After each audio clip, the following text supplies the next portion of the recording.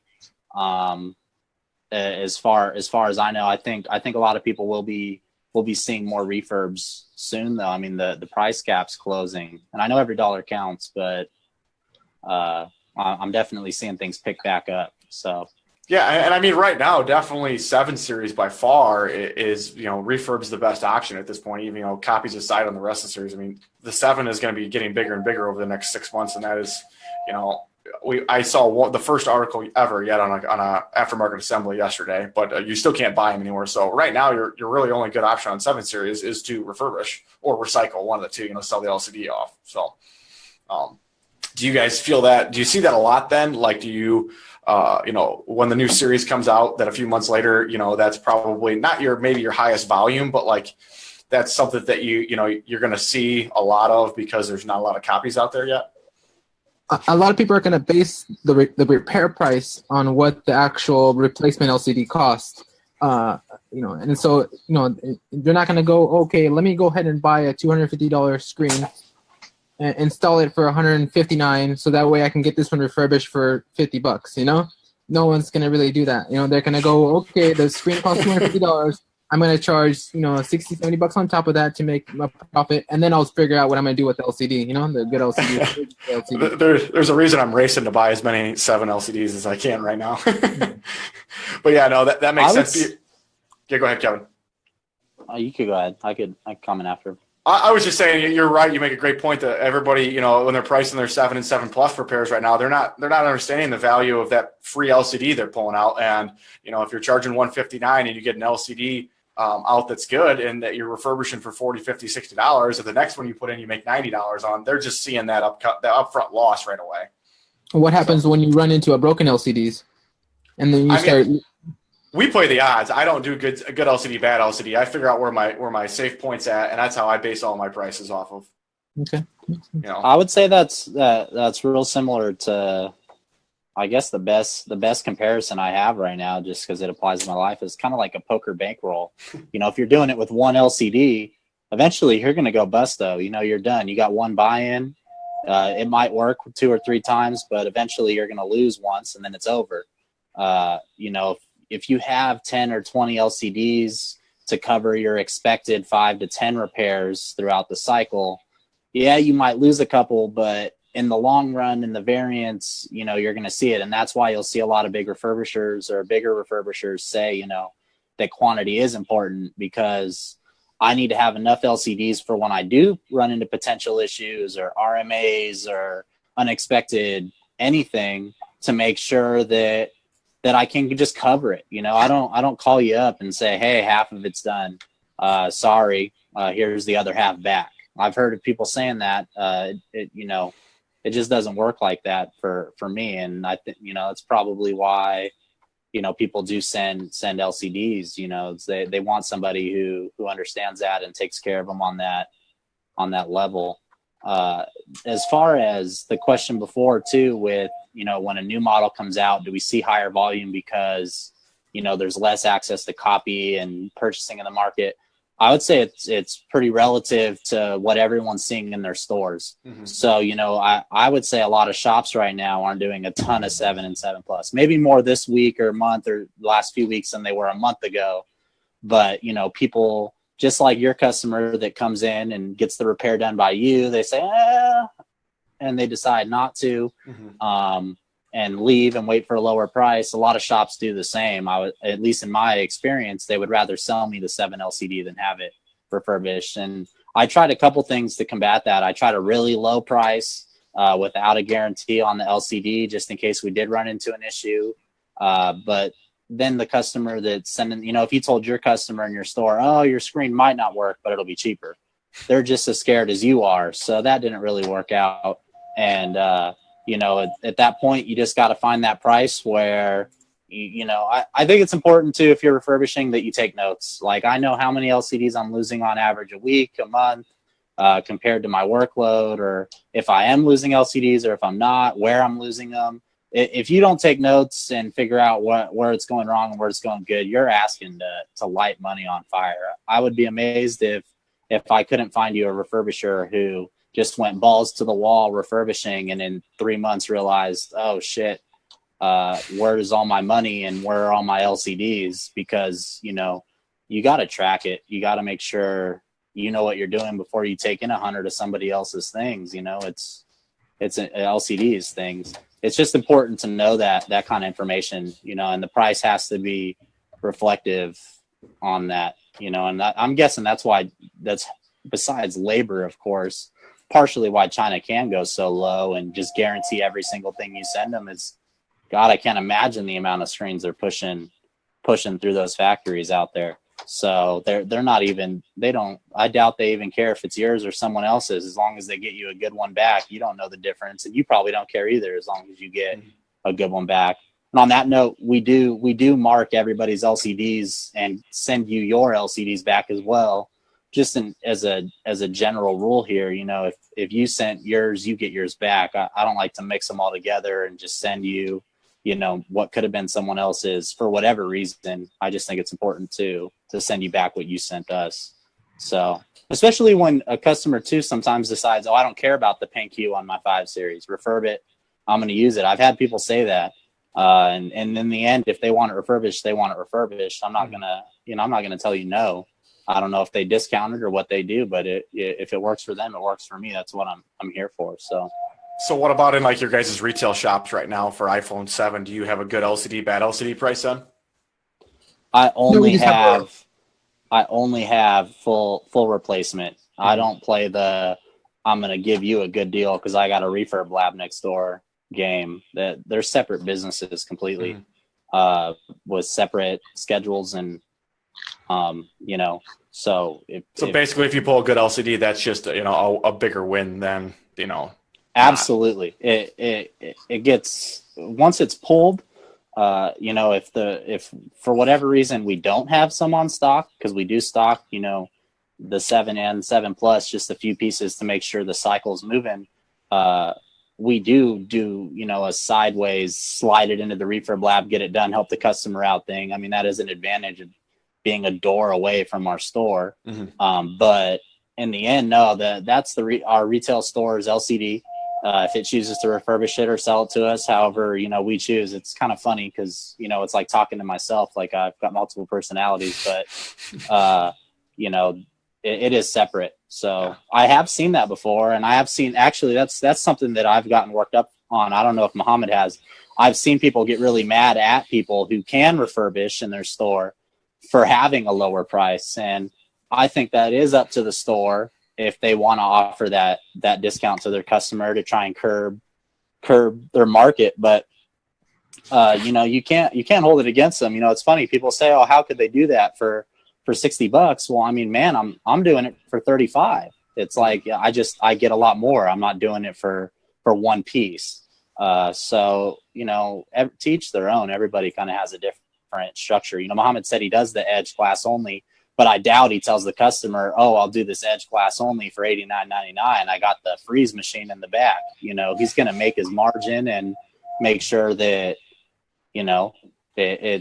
it all works out. There's a lot more to a repair than just Right, cost versus repair. Cost versus risk involved is a huge thing. I wouldn't like, even if I did have the lab, like I would still perform the repair as if I was a repair shop and keep the businesses separate. Or it's the repair shop operates as a repair shop should be operating, and then the refurbishing is where a refurbishing should be operating. So you would separate those two, and but they'll kind of overlap each other, or they help each other out. Where like for instance, if I was to do an S6 Edge screen, I would have an S6 Edge screen in stock. I would install that for the customer and keep the Edge, and then do it on my own time. I'm not going to make the customer wait 7-8 hours for me to go find time to refurbish it and stuff like that. I'm just going to install the new screen for you, and then keep that and put that in my cycle that to my stock. I like I said, I would just keep the repair business separate versus the refurbishing separate. That makes sense, and we do the same style and a backwards concept of on Retina top panels. We charge one price, put a new assembly in. If we pull the top panel and it's an A-grade assembly, we try to refurbish the Retina LCD on our own time. It's the same concept but backwards. But yeah, we don't charge like an LCD change versus a top panel change. It's just a top panel change, and then if we can refurb it, it's gravy on top.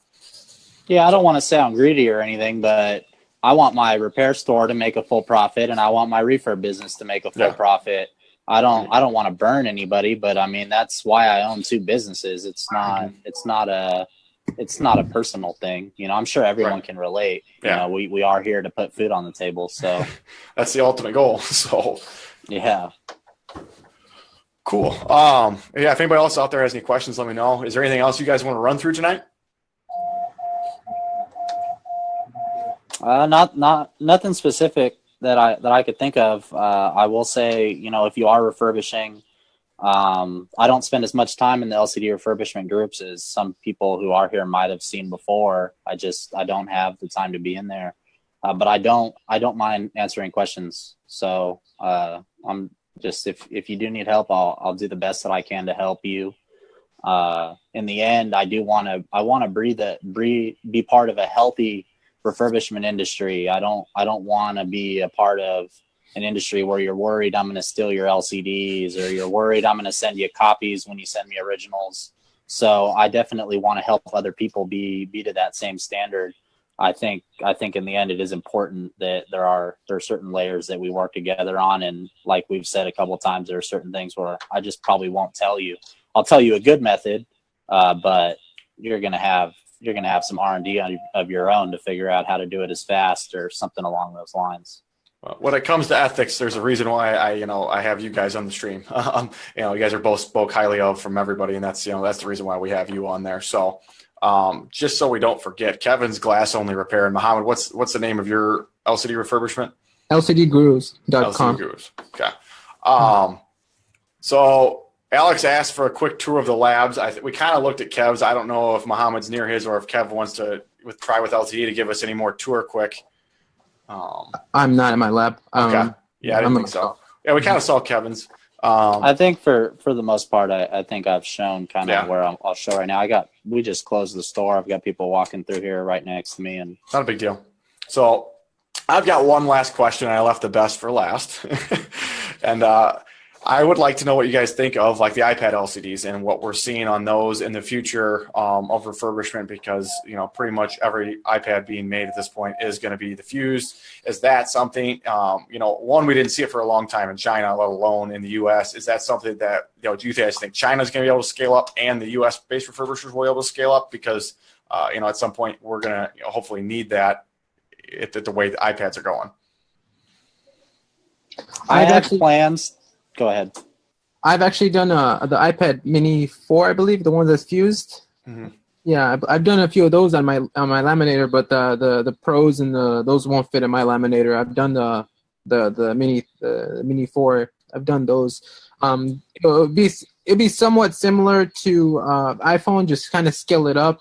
The only thing that I recommend is to have the OCA applied to the glass, not to the LCD. Where you just order the glass with the OCA on there. It will make your life so much easier. Absolutely. Yeah, so you would just go through the same process, cut it, and just try to keep least amount of scratch as possible on the polarizer. If you have to replace the polarizer, then you're just gonna have to get a laminator for a large laminator for it to put the polarizer on there. But it's not something that you would hope for to get the scratches on polarizer. The only thing I could recommend to that one is just do it by the a medium wire. That's the way I did it. I wouldn't take it to a freeze machine because such a large LCD. I don't want to get any backlights in there. Last thing I want to do is change a backlight on those. No way. I wouldn't even change the backlight. I would source another one if I had to, for whatever reason, replace it. I've done a lot of limited research on doing the iPads. I haven't completed one of them with Oka. Like Mohammed mentioned, my laminator, my machines they don't fit the size. And I can't at the moment justify entire machine line because the quantity is not there. If you called me tomorrow and said, you know what, Kevin, I'm going to buy every iPad Air 4 and LCD and we're going to start refurbishing them. Yeah, absolutely. I don't think it's much different than doing an iPhone. Obviously, it is a little bigger. There will be different learning curves, but the teardown and everything is essentially the same. It's just an equipment issue. So I think as we do see more demand, you might see more refurbishers offering it, but I think it's really difficult if you don't have the intention of buying them and reselling them yourself to justify purchasing it as a service. I guess the way I looked at it, I was just curious because, obviously the volume of iPhone LCD is way higher than iPad. What that does two good things for you guys, or a good thing and a bad thing. A good thing is that, a copy or an aftermarket assembly is going to be way down the line in, development overseas versus refurbishing. But at the same time, you're not going to see the volume. So I didn't know.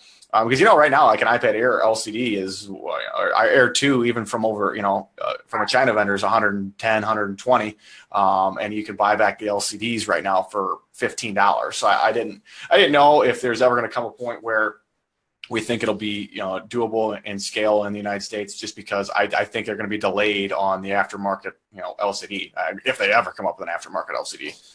I think that's an important speculation on your end, man. I mean. Do I think it's a good idea? Probably. I just think there's a lot that'll go into it, man. It'd be like building a whole nother line, So a whole nother training of employees, probably moving up experienced iPhone refurbishers to the iPads, just because there will be a higher risk in training new iPhones.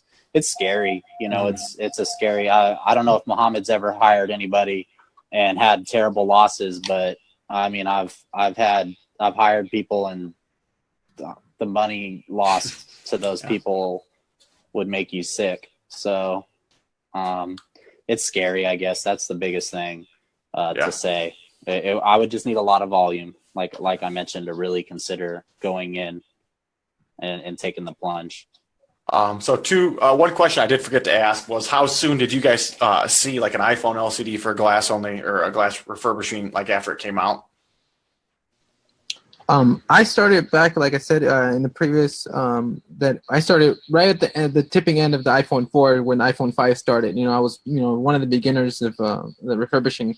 I in the beginning I didn't refurbish. I used to work with a recycler here locally in Stockton, California, and I would just buy lots of broken LCDs, and I would just sell it to JJ Browns and Cash for LCDs and Harvest Cellular, all these companies. I would just sell it to them. I had no not intentions, but I didn't have any. I was going through so much volume that I couldn't refurbish it on my own. There was no way I was going to refurbish it, and so I would just sell them off. And then as I was getting not bad batches, but I would feel like they're ripping me off because they would, I would test, just like I would be on the other side of the spectrum where I would be the seller of the LCDs, those guys would be the buyers. And I was getting, I didn't like the way they were testing, how are you guys getting 40%, broken screens and then I got frustrated with that, and this wasn't like a few hundred screens. We're talking, thousands of screens, I was sending batches of maybe 4,000, 5,000 screens. and getting 40% broken, it was just it was heartbreaking. And then so I was like, there has to be a better way. And then that's when I started decided to open my own lab, and instead of say screw those guys, they're kind of they're ripping me off. So then I just started decided to open my lab and refurbish on my own. Man, it's such a funny question to me. I'll say something on a personal level. Like I mentioned, Muhammad's 40 minutes away from me, 30 minutes away from me. And at this time that he's talking about, he was 5 minutes away from me. I mean, he had a retail store. I didn't have retail. I was actually a mobile tech, a guy that drove to Starbucks and met you in 2013 doing repairs like that. And I did a lot of glass onlys. Muhammad was one of the only other people. We had a guy inside like a cash and check place doing them with Loca on Samsungs. That's how I started with Samsungs, actually, Loca.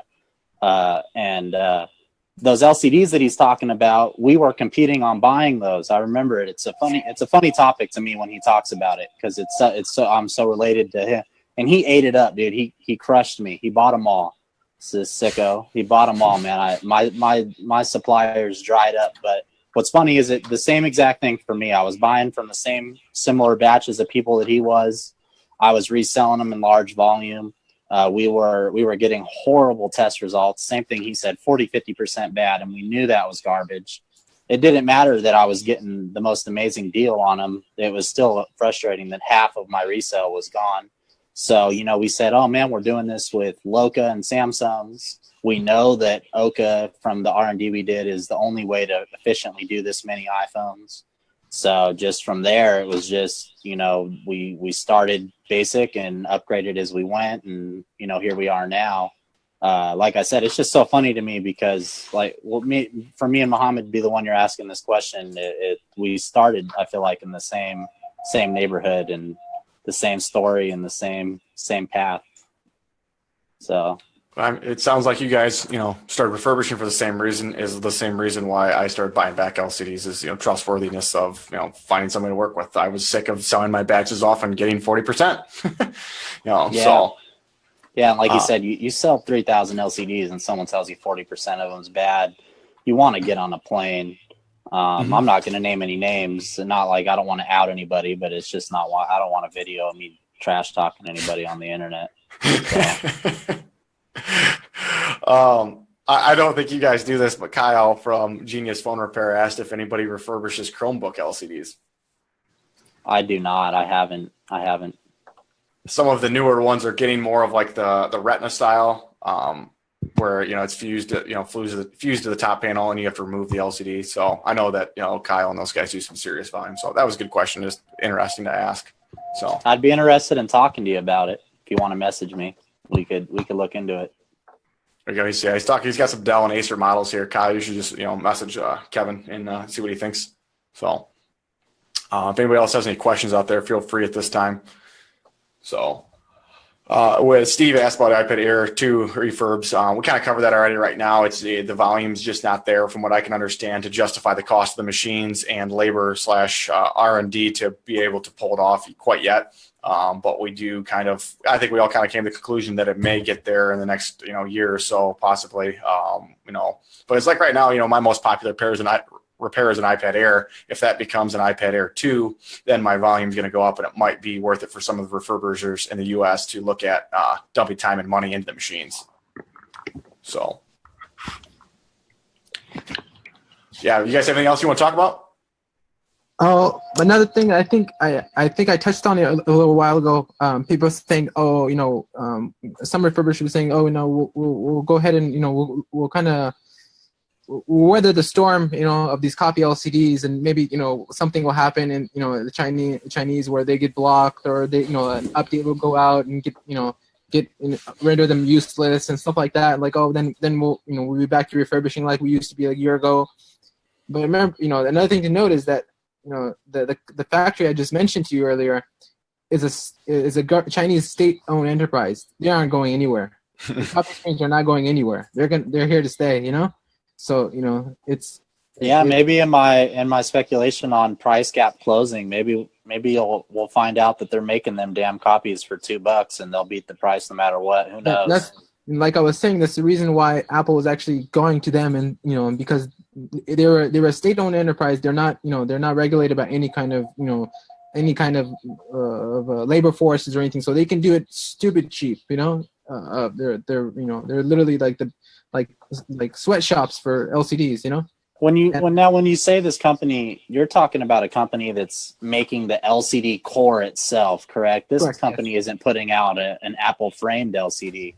So that's No. why they're not running into any regulation or copyright issues, huh? They're pumping the LCD itself out so cheap and then selling it off to other companies in China that are willing to assemble it at that point. Correct. Yes. Okay. Yeah. Correct. Okay.